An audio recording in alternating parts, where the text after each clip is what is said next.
28 ევროპული ქვეყნის ლიდერები და აღმოსავლეთ პარტნიორობის წევრი ქვეყნების დელეგაციები ლატვიის ნაციონალურ ბიბლიოთეკაში შეიკრიბნენ, სადაც აღმოსავლეთ პარტნიორობის რიგის მეოთხე სამიტი ოფიციალურად გაიხსნა.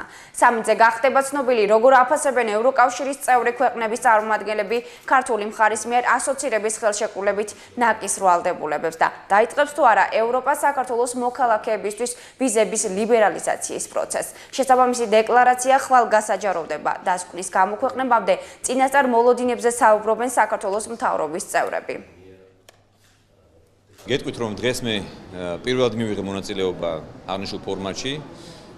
დღეს მე მქონდა შესაძლებლობა რომ მესაუბრა სწორედ ჩვენი პარტიის თაობაზე, იცით რომ ჩვენი პარტია ქართული ოცნება დემოკრატიული საქართველო ოფიციალურად არის აპლიკანტი პარტია და ჩვენ მსურს გავხდეთ წევრი ევროპის სოციალ-დემოკრატიული პარტიის და სწორედ დღეს მქონდა კარგი საშუალება რომ გვესაუბრა შეხვედრაზე პარტიის ხელმძღვანელთან ერთად ასევე დაესწრნენ შვედეთის პრემიერ-მინისტრი, დანიის პრემიერ-მინისტრი და ასევე იყო ფედერიკა მოგერინი. ჩვენ ვისაუბრეთ საქართველოს მიღწევებზე და ისინი ყველანი ერთხმად აღნიშნავენ რომ საქართველო უახლოეს წარსულში მე გულისხმობ 2 წელიწადში მნიშვნელოვანი პროგრესი მიაღწია და სწორედ ვიზა ლიბერალიზაციის მიმართულებით ჩვენ გვაქვს სერიოზული პროგრესი და მართლაც ძალიან დიდი ნახტომი გავაკეთეთ სულ რაღაც 6 თვეში.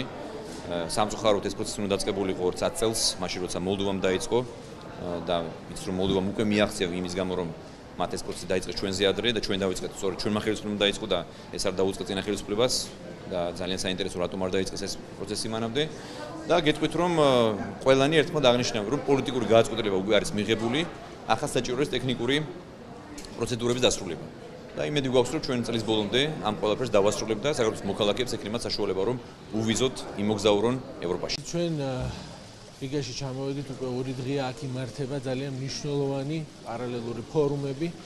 ეს იქნება სამოქალაქო საზოგადოების ფორუმი, ბიზნეს ფორუმი, მედია ფორუმი.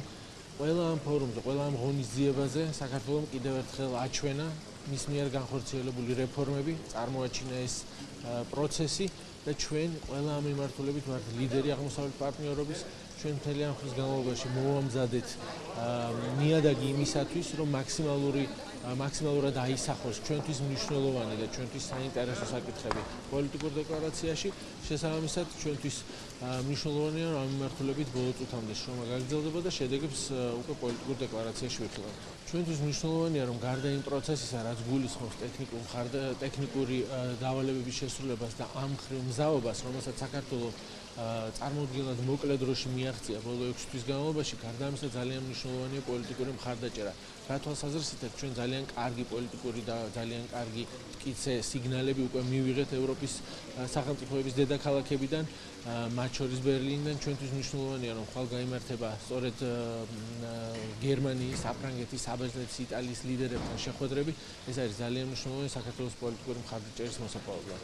მინდა ხაზი გაუსვა იმას, რომ დღეს ჩვენ ვიყოფებით ფინიშის ბოლო ეტაპზე, ნამდვილად მხოლოდ ერთი ნაბიჯი დაგვრჩა გადასადგმელი იმ მიმართულებით, რომ ჩვენ მივიღოთ უკვე განცხადება საქართველოს მოქალაქეებისთვის უვიზო მიმოსვლასთან დაკავშირებით.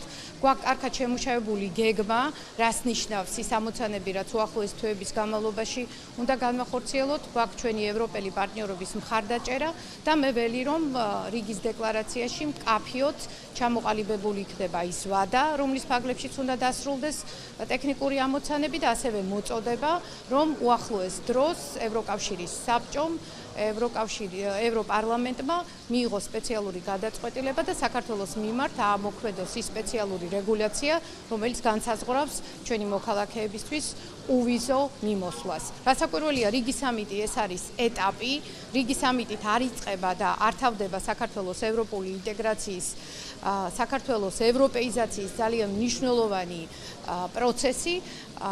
შესაბამისად, ჩვენი ძალისხმევა სწორედ მიმართულია იქითკენ, რომ შესაძლებლობის ფარგლებში მივიღოთ მაქსიმალური მხარდაჭერა, მაქსიმალური თანადგომა, მაქსიმალური აღიარება და ამასთან ერთად საქართველოს გამოჩნდეს კვლავაც როგორც ქვეყანა, რომელიც არის მოდელი რეგიონში საქართველოს ევროპული ტრანსფორმაციის.